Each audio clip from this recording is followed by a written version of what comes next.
I don't know who you are, but welcome to the Irish Photography Podcast.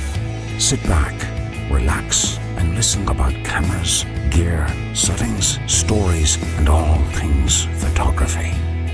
Join Darren on Ireland's Best Photography Podcast. Let's go.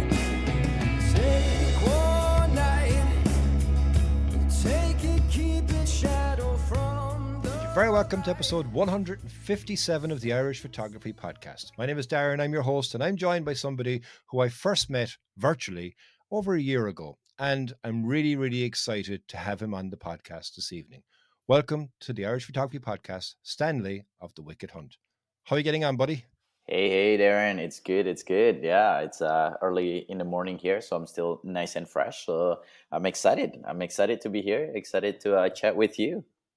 Yeah, I'm really looking forward to the conversation. Look, I've alluded to that you and I first met virtually through Clubhouse, actually, I think in February 2021, and we had a number of different conversations and exchanged some different thoughts and stuff like that as well during that and since then. So I think you have a phenomenal photography story to tell, and I'm really excited to share that story now with our audience. And I think before I even get into all of this photography business, tell us, who is Stanley? Yeah, so I just quick background. I was born in Indonesia, and then I moved to Australia, and now I'm nomadic travel photography. And a lot of the time, people ask me, "Where is your home?" Well, for now, my home is where my camera's at. I'd probably one day I will settle somewhere, but for now, I still enjoy just being around and traveling and live off a suitcase. But in 2018, I left my career as a mechanical engineer. And I always say that that was the time when I was reborn. Because at that time, when I left the refinery for the last time, I was a different person. For the very first 30 years of my life, I made decision based on what's safe, what's secure. And ever since then, I made decision based on my passion, my love for life instead of fear. So that's a little bit about me. And I'm currently in Bali now.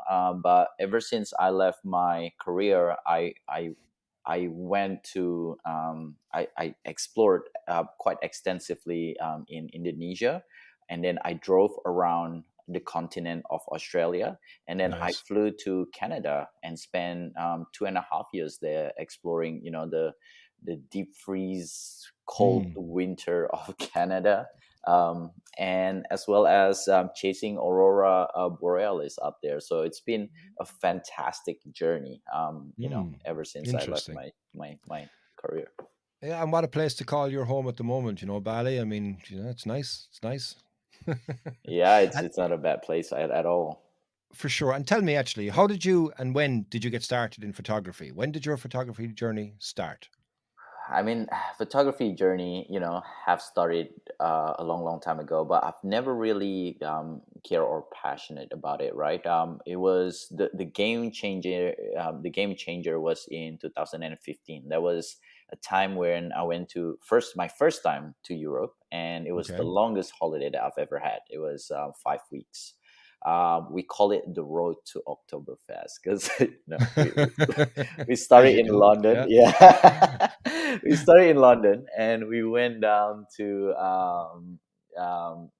all the way to South France, and we drove back up to through Bavaria and all that region for Nice. Oktoberfest, and flew out from Amsterdam. So that was a fantastic trip, right?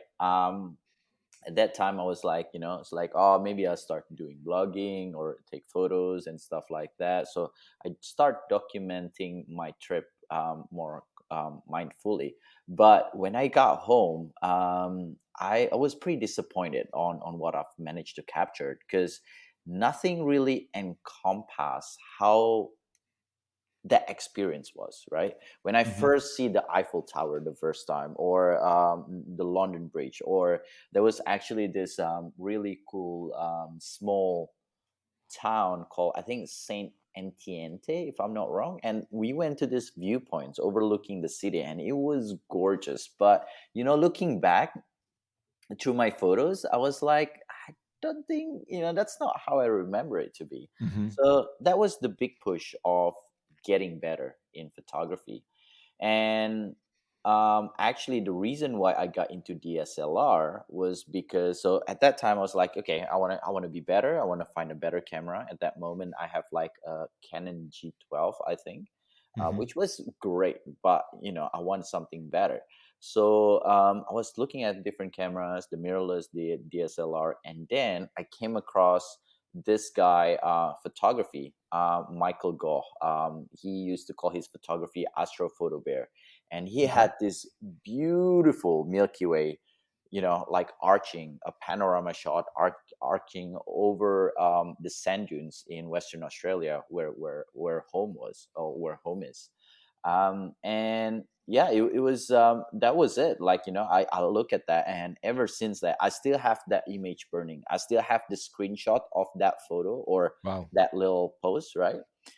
And the only camera that could shoot the Milky Way back then was DSLR. So that's Hmm. how I started to borrow my dad's DSLR, and and it goes from there. The rest was history.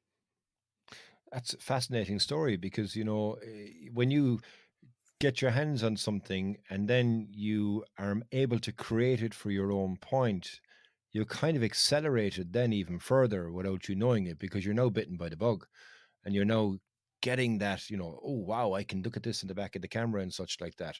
And to accelerate that on even further then as well. And I know I'm really excited to get into talking about your astrophotography because your astrophotography is some of the best I've seen. It's phenomenal. So I mean, Thank you. Appreciate interesting that. to how it started out from that point of view to be able to see somebody else's images. And you alluded to something a moment ago, I think, which is even more interesting for me, is how your life took a pivot and how your life took a change. And I'm going to read a quote. It's one of your own quotes to you, right? But I want you to expand on it a bit further. And the quote is, "If today were the last day of my life, would I do what I'm about to do today?"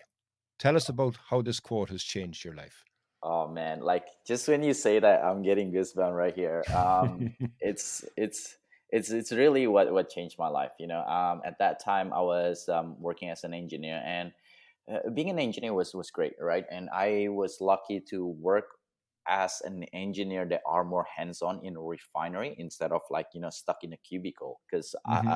like, personally, I'm not that type of person. I'm a hands-on kind of person. Um, but at some point in time, I realized that this is not sustainable, right? Being an engineer is great, and very comfortable, very good income, and I was working for a company that actually give a good kind of vacation and stuff like that.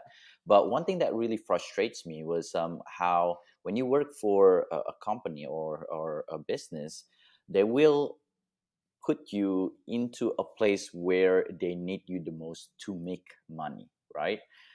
Hmm. And I kept been I kept um they kept put me into a project that no one can seems to fix but me, for some reason. And I was, I was getting frustrated because I have a solution, and they never really let me follow through with the solution because I need it somewhere else, right? Okay. And even though I got into a position that I really loved, they took me away from that position to go back to this recovery mode of this particular problem. So that was really a big push on leaving this thing. And one of the things that I realized is that working as an engineer, the higher you go in the corporate ladder, yes, you earn more money, but you lose a lot of time. And Hmm. I was away from my parents all the time when I was a kid, because they were, need to find, we're I was growing up from a humble family, and they, need Hmm. to go out and find a way to feed us. So I thought to myself, if I ever gonna have a kid, I want to be there for them. So, Hmm. you know, it started with that. Used to write that on my bathroom mirror. If today were the last day of my life, would I do what I'm about to do today? And for the longest time, the answer was no. Until I started to change. It's like, you know what? If that's not what I would have done today, then what would I do? And I start doing that. And Hmm. actually, that's how I found photography, right? That's how I found travel. That's how I found photography. And that's how I fell in love with photography. And that is why I chose to leave my career as an engineer and start over as a travel photographer. Yeah, and I always say that photography have given me hope, purpose, and happiness, and that is 100% true.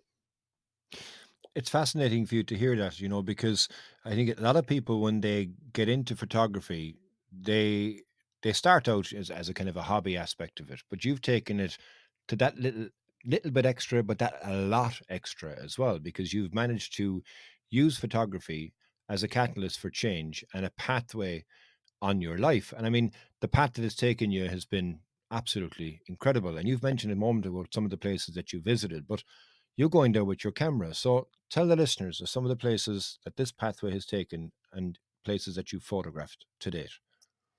Oh, and that if I didn't leave my career, I wouldn't have this experience. Some of the craziest moment that I have came across as an explorer, as a photographer, or just as a curious person in general in this past 4 years now, right?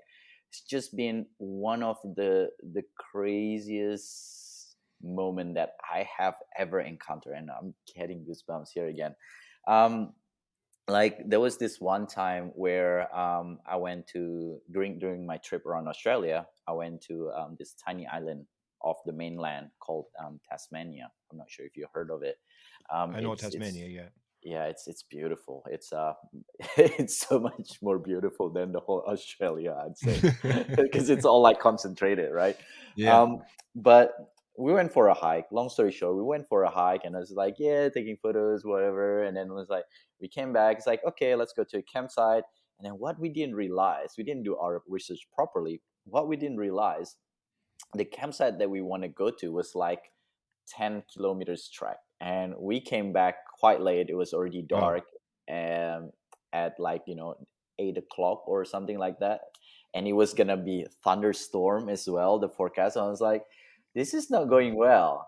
So I Hmm. started calling every different campsite or caravan van, and there's this one place that opened, nothing else. There's this one place left, and he was like, yeah, come around, we can help you out.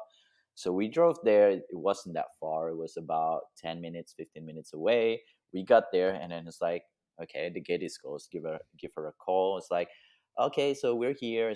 And she was just like, okay, just leave your car there. Come to the beach. Like, just come to the beach. Leave everything there for now. And I was like, what's going on, right? Hmm. So I went to the beach, and it is one of the coolest thing that I have ever seen in my life. The bioluminescent. Have you ever seen that? Seen the what? Sorry. Bioluminescent. Oh, I've never seen it. I've never seen bioluminescence, but I really wanted to see it. I want to see it. Yeah. It's gorgeous. It's basically a plankton that their defense mechanism is to light up in the water when light up in the water when there are movements, right? Hmm. So we're on the beach. I was like, oh, man, I was just like, my mind was blown away, Mind right? blown. Yeah. And then I Yeah. was like throwing water, throwing sands and stuff, trying to make them light up and take photos. And I was just like, it's not a great photo. And I was like, okay, whatever. It's great to be able to see it. I was happy. I was like once in a lifetime moments, right? Hmm. But then the rain started to came down, right? The storm Oh. finally came down. And what happened when those rain droplets hit the water? It Hmm. creates movement. Hmm. So the whole ocean lit up. Wow. It was Wow. like, I call it the disco in the water, because it was literally just that. And when you were there, it was just like click, click, click, click. It was Yeah. one of the craziest moment. That's one of the example that I have from that. And I think one of my favorite shot so far is from a night where I managed to get the trifecta shot of the Milky Way with the aurora and the comet Neowise. And Oh, comet nice. Neowise doesn't come for another 6,800 years, Hmm. if Hmm. they do. So And that was an insane story as well. I'm not sure if you want me to go through that story, Darren. No, but you know what? It kind of sums it up. I mean, you can go to different countries, you can see different things, but you can experience things because of that route and that path that you've taken. And like you've mentioned there about, you've taken a couple of photographs and such like that by throwing sand in the water, but then all of a sudden nature has a better idea and creates something far superior to what you could ever create. And like speaking of being able to create types of images, like what types of photos have you been able to create on your journey so far? I've alluded to, your astro. You've mentioned, the trifecta, the perfect image in relation to the three of these things. But give us a taste of the different types of images that you've taken over the last 4 years on this journey. I mean, I'm more of I like to do a lot of things. I get bored with stagnant thing. I guess that's why 9 to 5 doesn't work, and I love travel Yeah, yeah, photography, right? yeah. Go figure.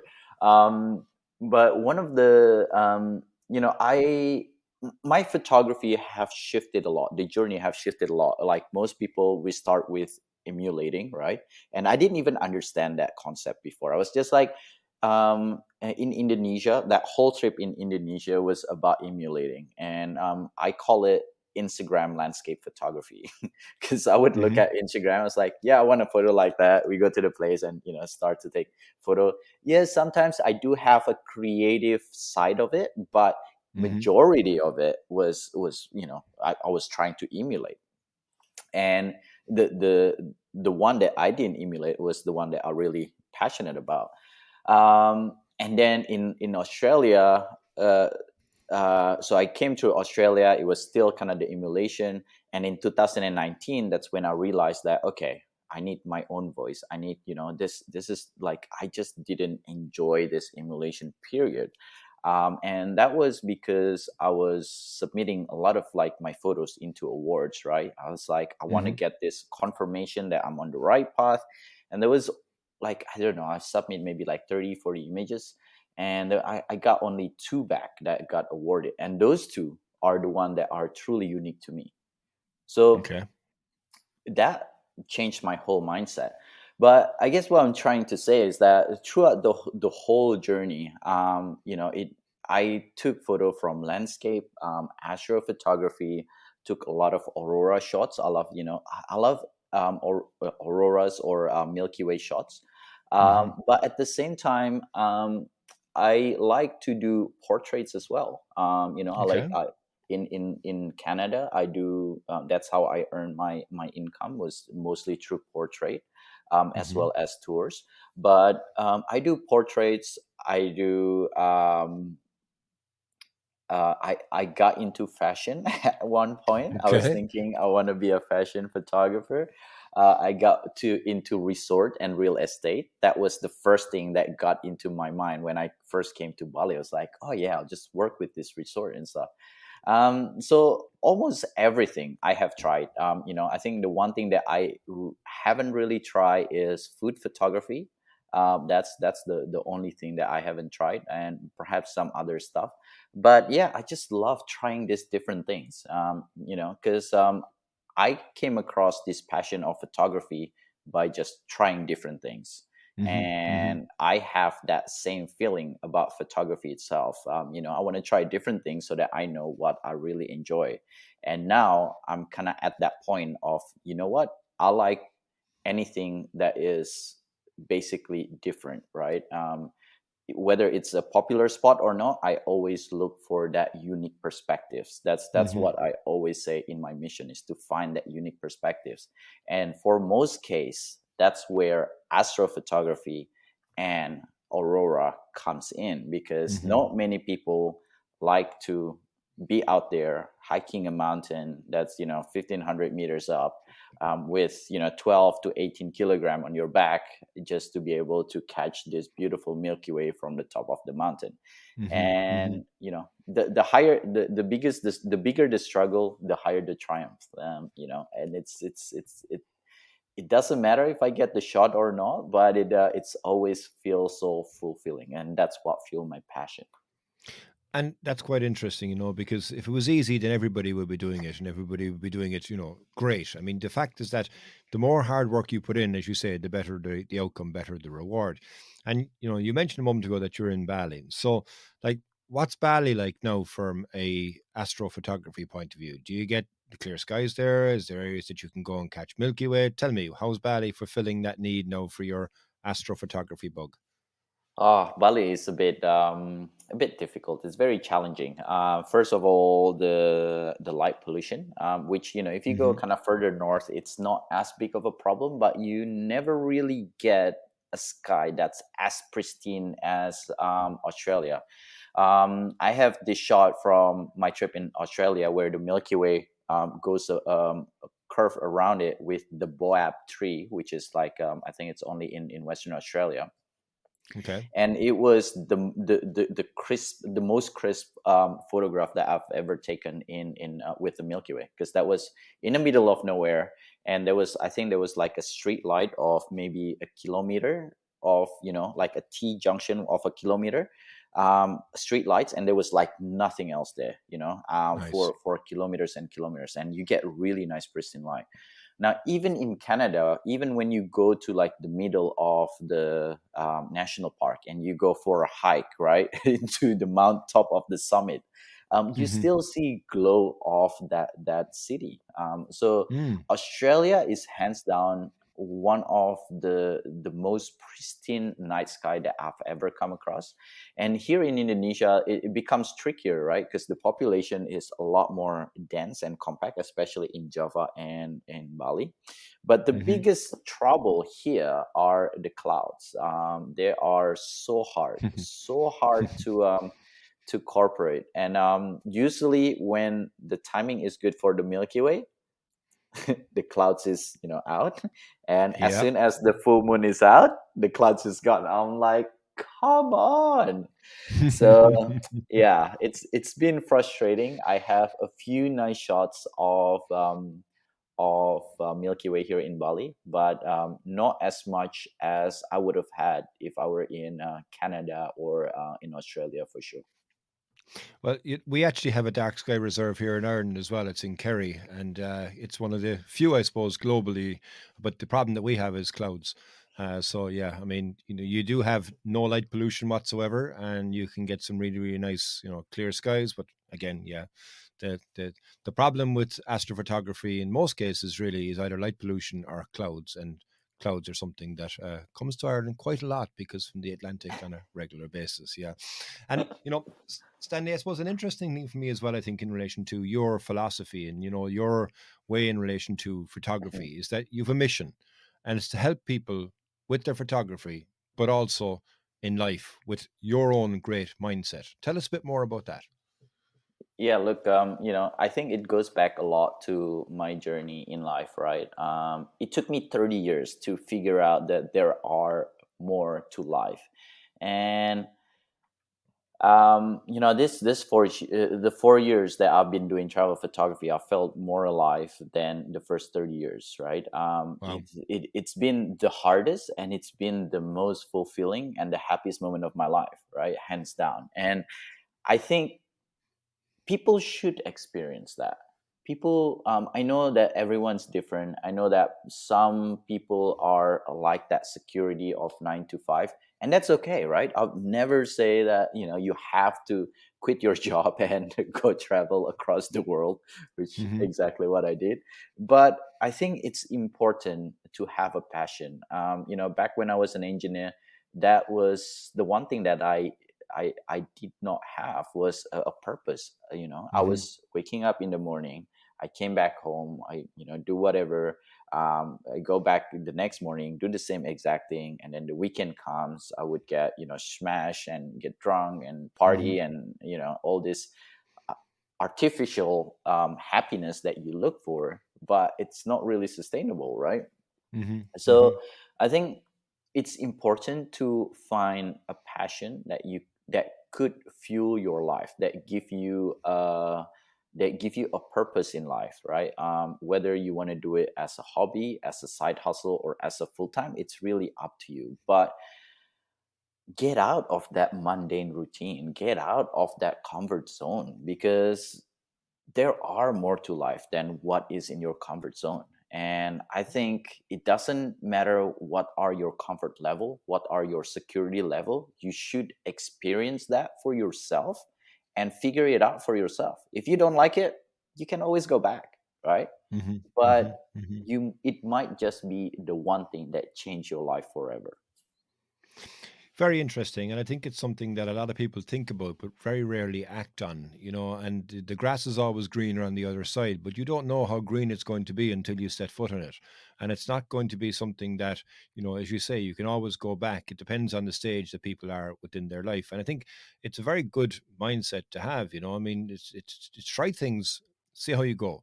But don't have regrets at the end of your life and saying, I should have tried that. Nobody, will ever kind of give out to somebody other than yourself for the things that you've always had a dream to do if you don't actually go and actually give that a go as well. So yeah, good advice and a good mindset I think to have for people, particularly through photography, because photography is something that a lot of people enjoy.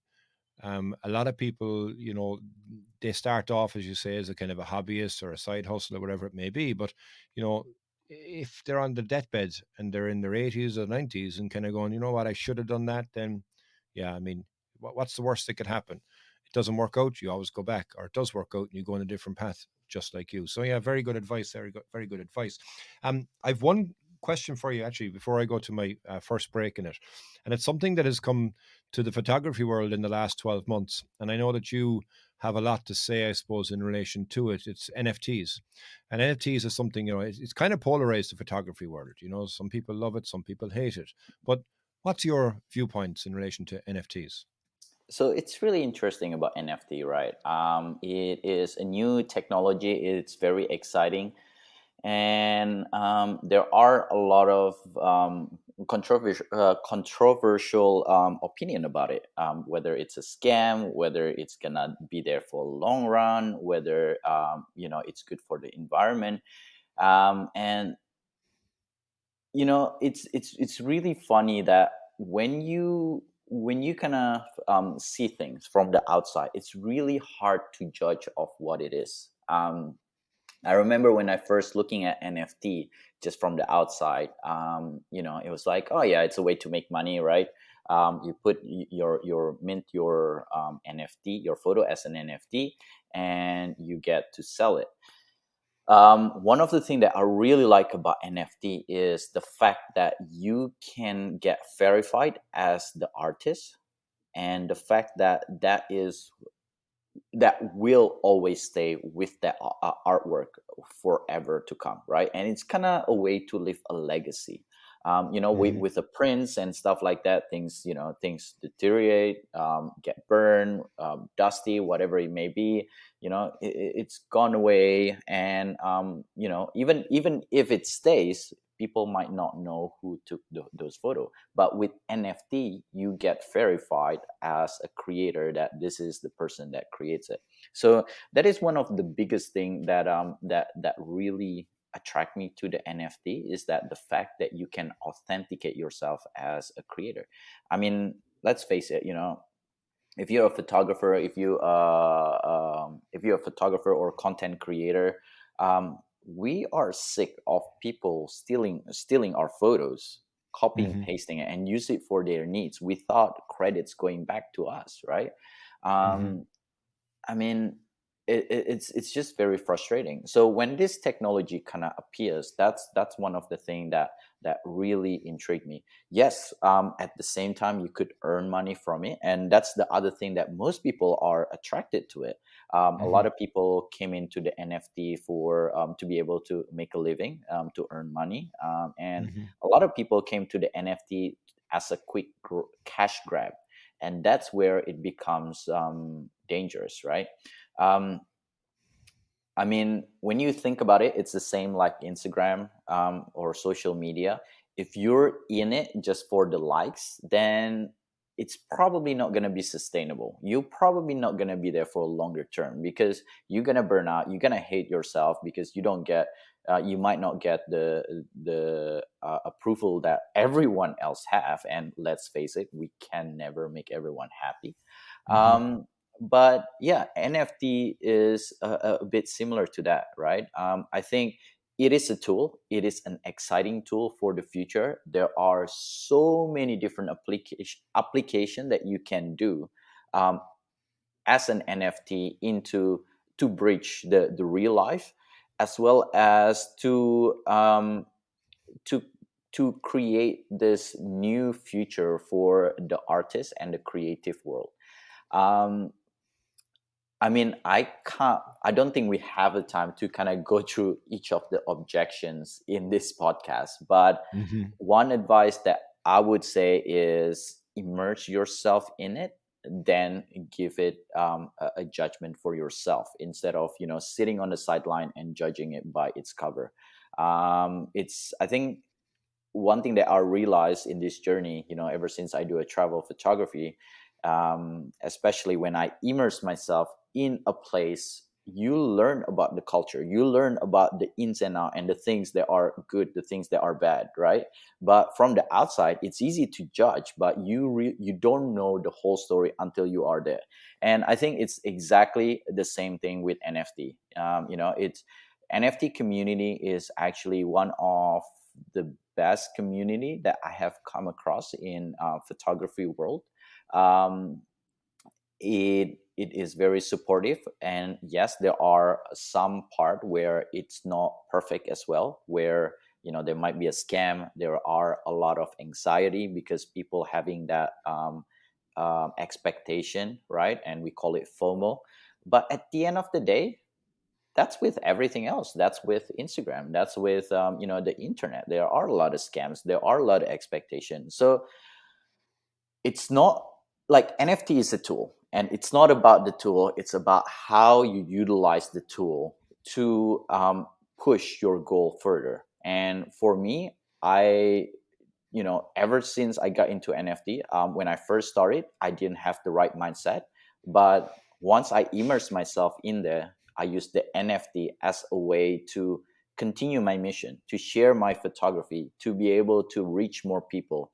And I have a plan of, well, it's not a plan already. As part of my NFT is that if you purchase my NFT, you get access to me either as a mentor, or if you're not a photographer and you want to enjoy my photograph, then you do get a print, right? But this kind of things help me to fulfill my mission Hmm. through this new tool of NFT. So yeah, I think that's the advice that I would get, is that immerse yourself in it, try it for yourself, see it for yourself, and judge it once you have all the answers. And I think it's a very good overview in relation to NFTs, Stanley. I mean, I did a podcast with Adrian Modi from Night Night Films specifically on NFTs because I wanted to understand them a bit further. And everything that you said to me here, you're taking a technology which is now relevant and new, but is also going to be there from the future aspect of that. And I think the idea of giving the extra bit, I think that makes all the difference as far as the community goes, because you're no longer just buying a digital asset. You're actually getting an investment in the person, but also you can have a print of that as well. So you can hang it up on the wall if you wish yourself, you know what I mean? And that's something that you're adding extra value on, as opposed to, as you say, I'm going to put up an NFT, see how many ETH I can get for it. Okay, grand job, next NFT. And that's where I think the difference would it be. So yeah, a really, really comprehensive overview, and a very, interesting to hear your thoughts on it as well. What I'm going to do, Stanley, is I'm going to take a very quick break, and I'll be right back after this, because I want to talk to you a bit more about your awards and different things that have happened as well over the years in your photography so far. So yeah, we'll be right back after this. If you're enjoying this episode of the Irish Photography Podcast, why not jump back and listen to the back catalogue we have of episodes, where you'll get some great insights from fantastic guests, gear reviews, lots of hints and tips, and above all else, keeping you company while you drive or relax. Thanks very much for listening. Please consider subscribing, leaving a review wherever you're listening to this podcast. And you're very welcome back to the Irish Photography Podcast. So, Stanley, like I said there from the first part of the show, I'm really excited now to kind of get in more detail and get into the nuts and bolts in relation to how you think about and how you go about in your photography. But one of the things you mentioned there when you first started off was that you started to send images into contests, and you've won a number of awards in relation to that. Tell me, how has that journey been for you so far? Yeah, I mean, awards is an interesting things, right? I first submit my photo into award, not for the award itself, but more of to get a confirmation whether or not I'm on the right path. And I think there are a few different ways to kind of go about that feedback. And at that point in time, that was the only way that I knew. I didn't have anyone. I didn't know anyone to get a feedback from. I did not have the community and the contact that I have now to ask for feedbacks and so forth.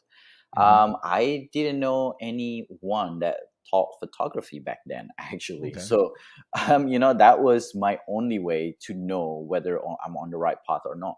And over the years, I've won over 100 awards, and Wow. it kind of it kind of shift, and it helped me shift actually. So the first year in 2018, I've got two national award and one really small one from this magazine, from Skylum, so this software Hmm. company. And I then did a in podcast with them actually, and I did a podcast with the CEO. Oh, fantastic. Yeah, yeah. So I know Skylum. Yeah, it's a great software. Yeah. Sorry for interrupting you. Yeah. Yeah, no, it's very interesting software actually. But on in 2019, I've won I think it was 30 awards. And in 2020, I've won, it was like 70 or 80 awards. And, I would submit just about the same amount, right? To the same amount of place and awards and stuff. And the difference there is that like the first year, it was my photos wasn't original, right? It wasn't a scroll stopper. It wasn't groundbreaking, and it was basically like an Instagram shot. And Hmm. that's when I was very fortunate at the end of that 2018 come across this guy from one of the awards that I think he got second place or something like that. Hmm. And I asked him, and we had a chat for about, I don't know, a good 5-10 minutes, and he gave me a bit of feedback. And that's where I was like, okay, that's why my other photo didn't work out.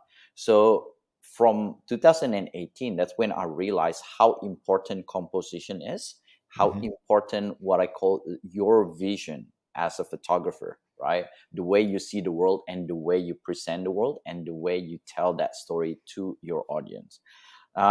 At that time, I was still doing most very basic editing on my Lightroom, and it was basically just the basic editing. But I realized then, so I kept asking myself, so like, okay, what is missing, right? And I realized then that the one thing that I missed from 2019 was not the composition. It wasn't the photo that I took. It wasn't the technical side of it, because as an engineer, I get that technical side of it really quick. That Hmm. was one of the things that I comprehend very quickly. But the Sure. Yeah. creativity is actually the other way around. I was struggling a lot with the creativity. So in 2020, I focused a lot in post processing, how to get the most out of your image that you have already shot, and also how you bring your personality into the photos. And that's one of the reason it kind of changes through that, right? Because now all of a sudden my photo are unique to everyone else, and as a judge, right, they would have hundreds if not thousands of photos to pick for. You Hmm. have to stand out like that right away, and if it doesn't stand out, it will not get picked. And from there, that we'll look into the smaller details about, okay, the technical aspect, is it sharp, is it all these different technical aspect. And then usually can be completed through post processing. So that is a little bit a journey about why I enter awards and the reason behind it. And it goes back to the NFT, it goes back to the social media. I think it's important to understand the why, instead of just knowing that you want to get like money from it, or you want to get awards from it. And it's okay if that is the case, but you just want to understand that that is the case, so that you don't have this unreal expectation of what it is. Mm. And I think that's a very good bit of advice as well on that, because your photography has improved as a direct result from entering those contests, and you fine-tuned your photography as well. And I suppose you've probably changed your approach as well to photography and going out to taking a shoot. And talk to me, I suppose, how would you prepare for a typical shoot? What would you do to prepare? Is there a lot of planning that you go into it, or do you fly in the seat of your pants? Tell me, how do you prepare for a typical shoot? It's let's put it into two type of shot, right?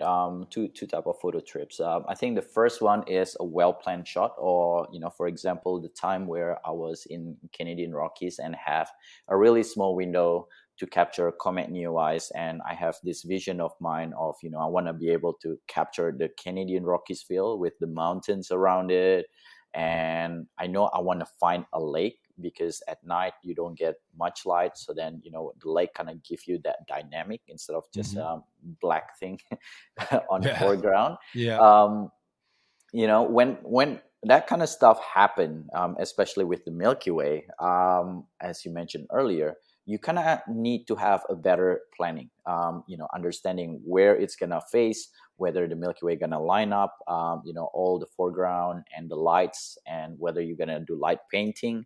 Are you gonna use light pollution as a source of light to light your foreground? All of Hmm. this kind of stuff really need to come into play. The other type of photo trips is where, let's say, if I go for a backcountry trip, right? For example, in about 20 days from now, I will go to Nepal, right? Nice. For 22 days trekking. And with that, I don't know like what to expect, because I've never been to the trail. I don't know what it is, but I have enough knowledge to kind of see it's like, okay, well, as I go through it, right, I would observe my surrounding, the landscape, right? Whether it is facing east, whether it is facing north, do I have a chance for the Milky Way to line up with it, to curve over it?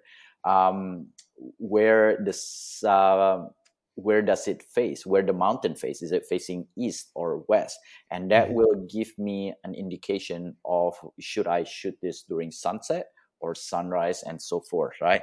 Those Hmm. kind of things always go at the back of my mind. But I think one of the most important thing, whether you are planning your photo or photo trip, or you just come with a gear and a camera to an adventure, I think the most important thing is to observe and to have an open mind.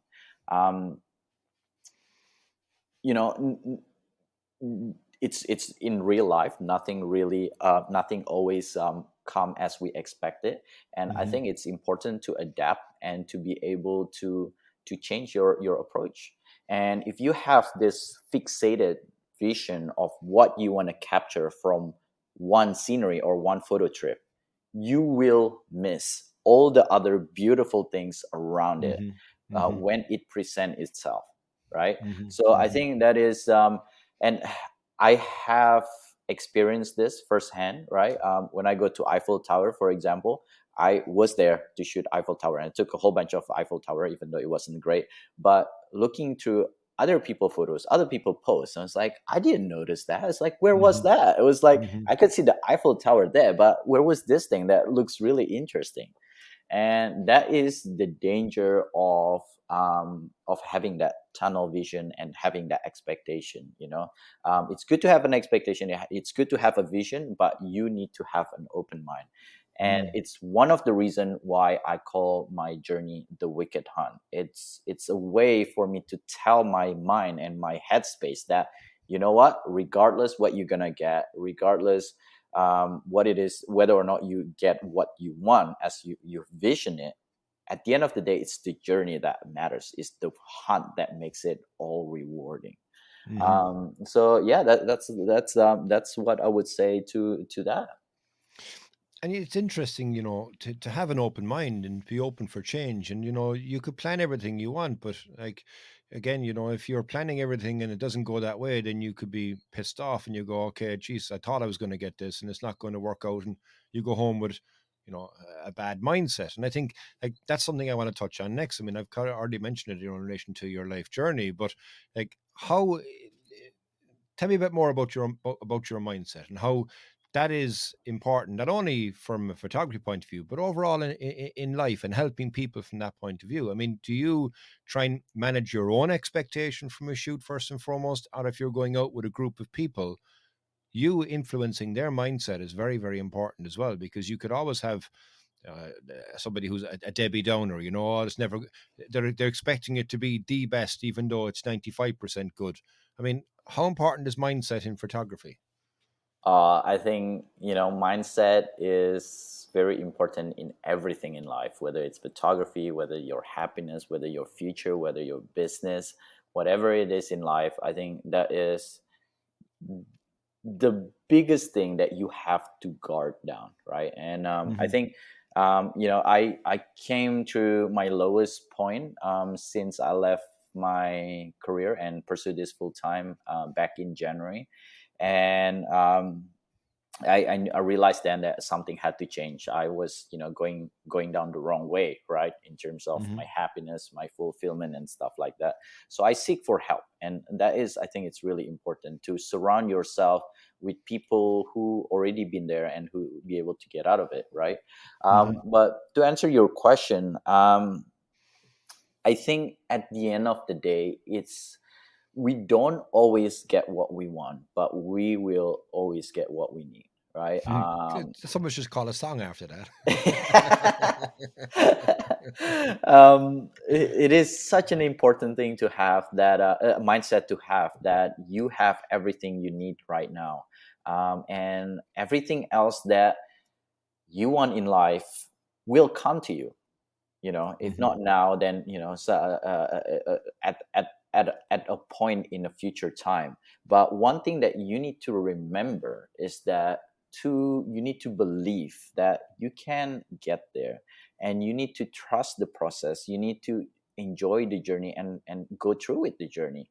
And I guess it goes back to with business, with social media, with NFT, and this unreal of expectation that things would happen in a snap of finger, because it doesn't, right? And I used to think that way as well when I first jumped into it. And I was like, I'll take great photos. I'll just post a bunch of stuff. I'll be famous, right? But that's not the real world. At the end of the day, the people that have already made it, that people kind of see and seem like it's an overnight success, actually have put so much effort, so much work. They have gone through a lot of struggle, as well as successes to get to where they are today. Hmm. And I know this because in my podcast, that is the main goal of it, is to show people that things doesn't happen as quickly as you thought it is. Hmm. They Hmm. doesn't go as smoothly as you thought it is. There are a lot of learning curves. There are a lot of dips, depression, burnouts, and all this stuff. So yeah, I truly believe that if you want it, you can have it. You just need to believe in it. And if you believe in it and you keep going, it might not happen today, it might not happen tomorrow, it might not happen in 3 years' time, but eventually it will come to you when the time is right. And the most important thing is um, to surround yourself with positive people who support you, right? Um, that will lift you up to get to where you want to be, Hmm. and to focus on the successes, the small successes, the tiny successes even, Hmm. right, Hmm. instead of your failures. And I think that's one thing that we don't do enough. We don't give ourselves a pat in the back when small successes happen, because we have this big expectation of in our life. And one thing that I learned that really changed my mindset from Tony Robbins, I took like four day seminar with him, is that if you have an expectation, um, replace that with gratitude, right? Good advice. Because when you do that, then you are thankful of whatever it is that happened, and it's usually better than what you had in mind. when you think of it that way. So yeah. That's good advice. And actually, something here you just mentioned, tell our listeners about your own podcast and what can they expect on your own podcast, because that's quite interesting. You mentioned there about, the guests that you talk to on your own podcast. But here's an opportunity. Tell the Irish Photography Podcast listeners about your podcast. Yeah, so thanks for that opportunity, Darren. My podcast grew out of my burnout in 2019, 2020, I believe.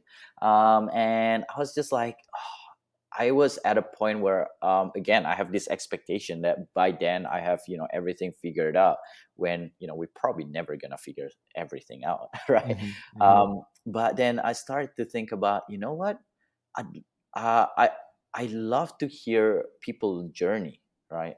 This photographer's journey. Is it really this overnight success that they just get lucky that everything, all the stars line up, and it just happened overnight?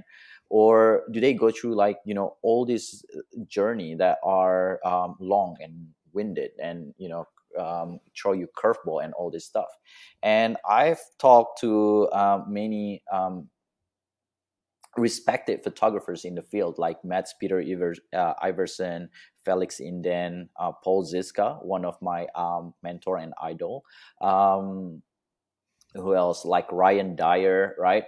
And none of them, none of them happen in a snap of a finger, right? They Hmm. have a massive, massive success, but behind that success, there are a lot of hard work. There are a lot of grind. There are a lot of um, long lost sleep, like long week of no sleep on trying to make that work, right? Hmm. And they Hmm. kept going and going because that is their passion, because that is the thing that makes them happy, make them feel fulfilled. That's the thing that gives them hope, purpose, and happiness. Hmm. So just hearing these people's journey really changed my whole mindset about things, right? To have more patient, to have more to be more humble, right? And to have less expectation but more gratitude for where have you come so far. And one thing that I always say is that when I get this from hiking, right? I when I started hiking, I wasn't the best hiker. I was very weak, and I carry a lot of gear because I want my camera and all that stuff. And if Hmm. you always look to for the summit, it always looks so far away, even if it's so close. But Hmm. if you look back, you can see how far you've come, and that will change, and that will show you that you are not the same from yesterday. You have moved forward. So that is basically the whole thing about the podcast. And I'd have the pleasure of interviewing you there as well, for the same reason. You do a lot of things. You have family, you have a business, you have photography as a hobby, right? But you still do all these things in terms of social media, YouTube, and all this stuff. And you share how you you do that because you have the right mindset, the right purpose, the right why, not because you want to get followers, not because you want to get you want to earn money. I mean, I believe that all of that will it's a given. If you do your passion, if you do the right thing, and if you follow through with what you're going to do, then all of that will come true. Of course, there's going to be the algorithm and all this stuff that come into it, but at the end of the day, the core foundation of it is your passion and your purpose of why you're doing it. That's going to make this sustainable. Yeah, and look, it's been a pleasure to be on your podcast. And look, what I'll do is I'll put a link to your podcast as well into the show notes as well for this. And I think people can go back and listen to some of the great interviews as well as my own. I mean, okay, go listen to my interview with Stanley Aryanto. It'll be a very good one. But yeah, people can go listen to your podcast, I think, because it is quite an interesting concept, and it is something I think which everybody can benefit from. Because, look, at the end of the day, we all use the toilet exactly the same way, but it's how we think about using the toilet that makes us different, let's just say. And everything that we do, it starts with a thought. And that thought can either be a good thought or a bad thought. I mean, Henry Ford had a statement which is, if you think you can or think you can't, you're right. And that's really important, that if we understand that. So I think, look, yeah, I think your podcast is a very interesting one, and I'll put the link in the show notes, because what that will do as well also is, it opens you up to different ways of thinking by getting exposure to different people. And you're talking about a subject that everybody is going through on a daily basis as well. So yeah, look, really, really, really good show that you have there as well. And yeah, I'll put the link, like I said, into the description. Thank you. Um, Appreciate that. no problem. I mean, look, the next thing I want to talk to you about, I suppose, is how your photography has allowed you to be able to work with many large different organizations around the globe. And I mean, a couple of those, just to mention, I mean, you've worked with Nat Geo, you've worked with TED Talks, Canon, and Case Filters, just to name a few. But tell me, how does that happen, and what's it like working with the large organizations like that? Yeah. I got my photo published on Canadian Geography through the contest, and that really opened up a lot of window, because once you have a photo in Canadian Geography, that kind of just kind of put you in there, and it's one of a good reason why you should submit your photo into contests, right? You get to leverage that. Like some contests have like a lot of media release and press release, and a lot of, if you Google my name, Stanley Aryanto, on Google, some of that exposure is from that as well. So it just goes to show how beneficial an award can be. But working like with big organization like Canon and stuff like that, it's great. Like of course, at the end of the day, there's always a positive and a negative. Being a pro partner with Case Filter, and I had a collaboration with Canon Australia as well on a couple of their campaigns. It's great to be part of their campaign and their journey, right? Because they are Hmm. a big brand. Um, but when I first started photography, I told myself right away that um, I'm not gonna do anything for the money, purely for the money, I should say, right? Hmm. Because that's what I did when I decided to become an engineer. It was because it was the shortest amount of time to have the biggest salary when I graduated. I Yeah, kid you yeah, not. That yeah. was the Okay, reason why. So okay. for that reason, I never really got into commercial photography, right? Because I knew that commercial photography, even though it's great for your name, for your brand, and all that stuff, but it's not gonna be. You are working at the mercy of of Others. of others, of what they Yeah, want. It's not yeah. your vision. It's not necessarily your vision. And I told myself that when it come to that, if I do get offered a commercial photography, then I will only do it when it aligns with my values, right? And I think that is really important. Having said that, though, it doesn't mean that if you do need the money, it doesn't mean that you should turn this down. It's okay to do it purely for the money for the short term, as long as you have a way out. So yeah, I guess I haven't really worked with that many brands. To be frank, I think the biggest one I had was with Canon Australia and Case. I'm a pro partner of Case Filter, and Brides of Asia. That was the other really big one. Um, but at the end of the day, it's really important to follow through with your why, and why you are in this industry, because we Hmm. all know, like, no one ever think about photography as a career right away, right? Hmm. Hmm. They start because they enjoy photography, and they always think about it's like, oh, maybe I could make this full time and do the things that you love. But no one think, there's no crazy people that get out of high school and think, you know what, I'll do photography, it's a good way to make money, right? It's no one would think about that. So it's really important to remember why you start photography and stick with that, because otherwise you'll get burned out, you lose your Mm, passion, and you'll get lost along the way. mm, very, very good advice. And and work with brands that align with your own values, you just say, is an important one as well, because you're attaching your name to something. which is important to remember because that stays there forever, so you don't want to be, whatever, maybe X brand today, Y brand next week, and then all of a sudden X and Y were no good. You need XY, so like that's where I think the important part comes in, and be true to who you are as a person, I think, from the outset. Okay. I have one final question to go before I go for my last break, right? And it's a question I've introduced into the podcast over the last number of months, but I'm looking forward now, from your own mindset point of view and your own photography style as well, to hearing your answer to this next question. So, is it the photographer that creates the image, or is it the scene that presents itself? Yeah, that's a really hard question, isn't it? I think there's a little bit of both, right? A photographer can create a scene and create an artificial lights, especially in astrophotography. I do a lot of self-portrait to kind of include myself in the landscape so that there are a focal point in that point of view.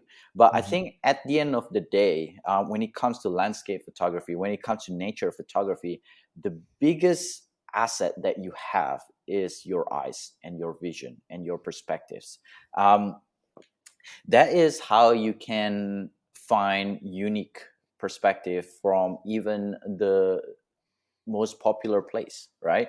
If you Because at the end of the day, I believe that everyone is unique. We are unlike each other. We might have some similarities, but we are Mm-hmm. different from everyone else. And if you could just channel that personality into what's around you, you could have this connection between you and the nature and create something that's truly unique. And that whole mission about capturing the unseen perspective of the world that I set myself into when I first started this photography journey is for that reason. Is that I remember the days when I used to follow Instagram and trying to get this exact shot, but I wasn't connected to my work. I wasn't proud of it. I wasn't connected to the nature, right? I miss a lot of things. I miss, the tiny ice crystals on the foreground. These beautiful plants that just on the side there, because I was only looking at that one focal point. Mm-hmm. So yeah, to answer your question, I think there are a little bit of both. And it's the connection between yourself, your personality, and the nature, the landscape is gonna be the thing that makes your photography truly different, right? That's how judges can set you apart from your thousands and from the thousands and thousands of submission. That's gonna be the things gonna stop the scroll on Instagram, Facebook, etc. um, and most importantly, it's gonna be the thing that you're gonna be proud of, right? And it's gonna be the photo that you will remember for a lifetime, as well as a photo that will give you a true fulfillment, not because of the likes, not because of winning awards, not because it get exhibited, but it's because it's something that you capture because you have this connection with the nature that is truly yours, that is truly unique, like no one else. So yeah, I think just to wrap that up, I have taken over I think 200,000 photos so far, right, on my library. Mm-hmm. And I could say that probably not even 1% of it I truly passionately proud about it, right? Because there's only going to be a handful of it that's I really have a connection with it, whether it's the experience, whether it's the condition, whether it was the hardship to get to where it is. But that connection is truly the things that make me fulfilled and the thing that fuel me to keep going through all these Mm-hmm. struggles, through all this hardship that I've everyone gone through. I can't really say I gone through, but everyone also gone through this kind of hardship, mostly in photography. So yeah, that would be my answer. I think it's a very good answer. I think it's a very well balanced answer. And something that you said actually there, I think that really stood out to me, is having the eye to be able to spot those nuances in the scene that's in front of you, as opposed to having a tunnel vision and only aiming for that one epic thing. But it's something, as you say, the ice crystal that's at your feet that you never thought of, which would make that image even better. So nature can present all these things for us, but unless we can see them as a photographer, then that doesn't translate into an image. So yeah, an excellent answer. Excellent answer. Thank you for that. Okay, Yeah. so look, I I'll just add something quickly there, Darren. yeah, yeah, I think as a photographer, you have the responsibility to master the skill so that when the nature present itself, you have the ability to capture them. yeah. True story. True story. Okay. So, yeah, I'll take a last break and I'll be right back. I've got my three staple questions, my quick fire round of questions. So, I'll be right back for the final part after this. If you're enjoying this episode of the Irish Photography Podcast, why not jump back and listen to the back catalogue we have of episodes, where you'll get some great insights from fantastic guests, gear reviews, lots of hints and tips, and above all else, keeping you company while you drive or relax. Thanks very much for listening. Please consider subscribing, leaving a review wherever you're listening to this podcast. And you're very welcome back to the final part of the Irish Photography Podcast. So, Stanley, like I said, I've got three questions I ask all my guests, and I'm really looking forward now to hearing your answers. First question: tell us a funny photography story. Oh, one of the funniest story that I had was when I one of the first time I went in Canadian Rockies to shoot astrophotography myself, and in there it's a bear country, Bear right? So country, yeah. it's a bit scary when you go by yourself, and that area is quite known to have bears around, but it's on the lookout, so there are fence around it. So I thought, I have some headset, some. What do you call it, like I'll get some hear some noises and all that stuff, right, and quite Mhm. protected, and I'm only about 5 minute walk to the car. So I started to set up my camera, shoot a time lapse because I want to do a star trail shot of the area. So it was just taking a time lapse. I was just sitting there playing around with my phone, and then suddenly I heard this noise. It's like, I was like, ooh, it's probably in my head. And I was like, keep going, and I heard it again. It's like, and then after the third time, I freaked out, and I put on my headlamp, I pack everything out, and then I turn on the lamp, and it turns out it was just a tiny squirrel that came around. But at that time, my adrenaline was already going Yeah. up. I have goosebumps and everywhere. I'm just like, yep, nope. I'm packing my bag and I'm going home. That It was a was bear squirrel native to Canada. yeah, it was so funny because it had to be one of the scariest moment of my Oh, life yeah, no as doubt. well, just that tiny moment because I was by myself and the sun was very close. But yeah, looking back, I still laugh at it. It was one of the Brilliant. funniest stories. Brilliant. Brilliant. Okay, second question. What gear do you shoot with? I love my Canon. I'm a Canon Canon, photographer, just yes. like you. Yeah. Yeah. I shot with 5D Mark IV, and that camera with my 24 70 lens have gone through a lot. The first trip that I took it with, I fell camera first on a rock, and it survived. I just have to change the protective coating, and then during my trip in Australia, it got blew away to the rock on the highest level of the tripod. It was okay. And recently, last year, it fell down 3 meters down the cliff, and it was about 30, 50 meters down the mountain. I honestly didn't think it was going to stop. And I'm glad that it finally stopped, because it was like tumble, tumble, tumble, and it kind of slowed down. And it tumble, tumble, tumble. I was like, no. But yeah, it still works. Just just have to unclip and reclip the lenses, and it still works. So I love my Canon, but and Canon 5D, Canon 6D for for my second camera, especially for astrophotography. Absolutely love that camera for Hmm. how much you pay for it. But with lenses, I got 1635 Mark III. If you are in a Canon and you still have the DSLR, get the Mark III, not the Mark II, because they are just worlds apart. The Hmm. 2470, the 7200 with the extender, 2x extender. I've got a 14 millimeter Samyang or Rockinon, depend on where you are. It got 15 millimeter fish eye and 50 millimeter 1.4 lens. And yeah, Nice. that's my arsenal. At the moment here in Indonesia, I use my dad have an M6 as well, Mark II, so I kind of use that to mess around with as well, to take video and stuff like that. But that's mainly it. Yeah, good. Good to hear another Canon user as well. I think we're going to. I'm hearing far too many Sony users these days, particularly from an Astro point of view as well. So yeah, keep going with the Canons. So okay, and the third question I have, and I know you probably will want to pick your camera because it's been something that has been, your stalwart, but a very solid product, a product that you won't leave home without. You'd put your name to it if you could. What's yours? I think I've gone through a lot of times where I go out there and almost miss a shot because of these two things. And I think these two things, I always check now if I ever gonna go out, and that's a spare SD card and a spare battery.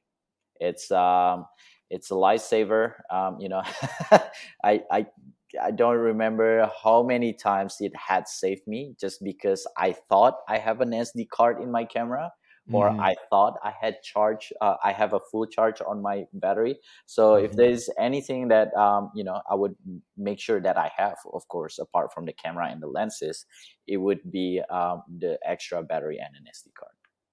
Very good. Very good. Okay. So look, yeah, we're almost there. There's only two final questions really for me to ask you. And I think you've answered the one anyway for me, but maybe there's something else happening in between. So what's next for you? So you're going to Nepal in 20 days, but what's happening between now and then? This is the exciting part about this world, of being nomadic, being a travel photographer. I could literally go anywhere, with when the opportunity come itself. I have a lot of things in my bucket list. One of the very high one is I want to go to Greenland, not Iceland, Greenland, Yeah. Yeah. and I want to explore the ice there. I love exploring the ice.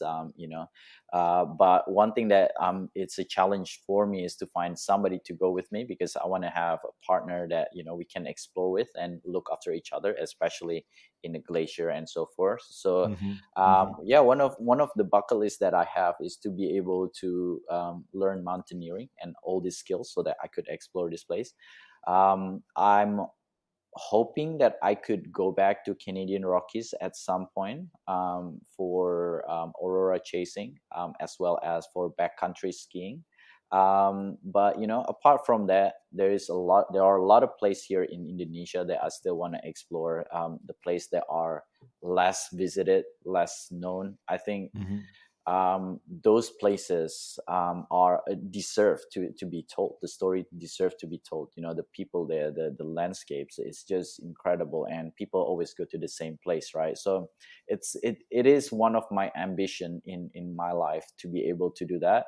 And I think if there is one biggest ambition in my life, is to build a camper van, a four-wheel drive camper van that practically could drive anywhere in the world, and I would sleep on it and I would drive it to every single country in this world. So Mm, good yeah, plan. it's something that I always wanted to do, and we'll just see when it's gonna happen. Good plan. Good plan. And I think, where can people find more information on you so they can follow your journey for the day that you get your camper van, and then that you start doing up your camper van, customizing your camper van, and setting off to every country in the world? I mean, you've 29 countries down, so you've only 164 to go. So where can people find more information on you? They can find me in Instagram, Twitter, Facebook, and it's all at the Wicked Hunt, like going on a hunt, but it's a wicked one. Hmm. So just make sure you put the Wicked Hunt in there, and you'll find me. But yeah, I also have a website called thewickedhunt.com. So that is the best way to find me. And if you are there, if you come across my profile, feel free to send a DM, say hi. I always reply to all of the messages. It might not be right away, it might not be in 24 hours, but I have not missed a DM so far. So yeah, Very good. say hi. Very good. It's been a fascinating conversation, Stanley. I've loved having you on the podcast. I think I've really, from my own point of view, enjoyed hearing about your own photography journey, but also in relation to how you help others and the importance of mindset as well. You know, I look forward to one day welcoming you to Ireland to kind of, show you our, dark sky reserves. So you won't have that one bit of a light in a crossroad over there. You only have the Atlantic for thousands of miles, I suppose, really, across over onto the western side, southwest as well. So you get the Milky Way, but yeah, watch out for those clouds. It's been great, Stanley. Thanks a million for coming in. Thank you very much. It's been a fun podcast to be in. It's one of the funnest podcasts I've been in. So thank you very much for your thoughtful question, and thanks for having me. And I can't wait to go out there. And I reciprocate. If you ever come to Bali before I left, or wherever I will be in the world when when I start travel again, please hit me up. Please hit me up. I'd love to take you out. Will do, boy. Will do. I have a phrase that I end every single podcast on. It's in our native language in Irish, and it's bye for now in Irish, which is slán go fóill. So, Stanley, from me in Ireland to you in Bali, slán go fóill. Slán go fóill to you too. Wow, well pronounced. Good job. Hey guys, if you dig what you're hearing, why don't you jump over to iTunes, Spotify, or wherever you get your podcasts. Give us a 5-star rating and don't forget to share with your friends. With all that done, we'll see you next week. And remember, keep shooting.